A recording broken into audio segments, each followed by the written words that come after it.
پچھلے چند سالوں میں ایڈز سے بچاؤ اور اس کے علاج کے لیے بہت سے مثبت اقدامات سامنے آئے اور واشنگٹن میں ہونے والی ایڈز کانفرنس میں بھی اس بارے میں بات کی گئی، لیکن ایڈز کے بارے میں ان مثبت اقدامات کا فائدہ ان لوگوں تک پہنچنا چاہیے جنہیں اس کی ضرورت ہے۔ اقوام متحدہ کے عالمی ایڈز پروگرام کے نمائندے ڈاکٹر ایرک گوزبی کا کہنا ہے کہ ایڈز کانفرنس میں اس پر غور ہونا ضروری ہے۔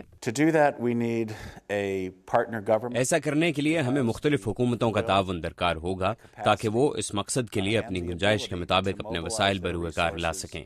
اقوام متحدہ کی رپورٹ کے مطابق یوں تو ایڈز کی عالمی فنڈنگ میں کمی نوٹ کی گئی ہے، لیکن پچھلے 4 سالوں میں 81 ملکوں نے ایڈز کے علاج کی غرض سے اپنی ملکی فنڈنگ میں 50% کا اضافہ کیا ہے۔ مشیل سی ڈی بے اقوام متحدہ کے ایڈز پروگرام کے سربراہ ہیں۔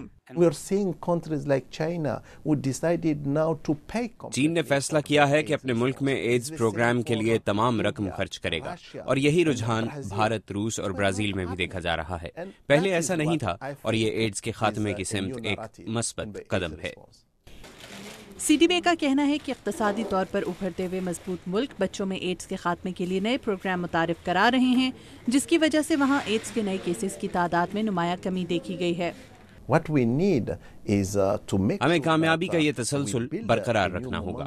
ہمیں یقینی بنانا ہوگا کہ ان ملکوں میں ایڈز کے بارے میں چلنے والے تمام پروگرام جاری رہیں۔ اگرچہ ہمیں ایڈز کے خاتمے کے آثار دکھائی دے رہے ہیں، لیکن ایڈز ایک دم سے ختم نہیں ہو سکتا۔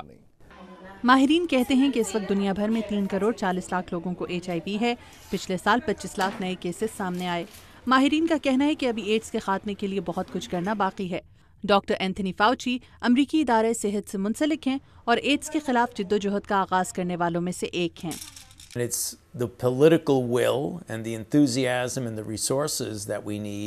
ہمارے پاس ایڈز کے خاتمے کے لیے حکومتی وسائل موجود ہیں۔ ہمیں ایڈز کے خلاف ہر ممکن اقدام یقینی بنانا ہوگا۔ ایڈز کا علاج ثابت ہو چکا ہے، اسے نافذ کرنے کی ضرورت ہے۔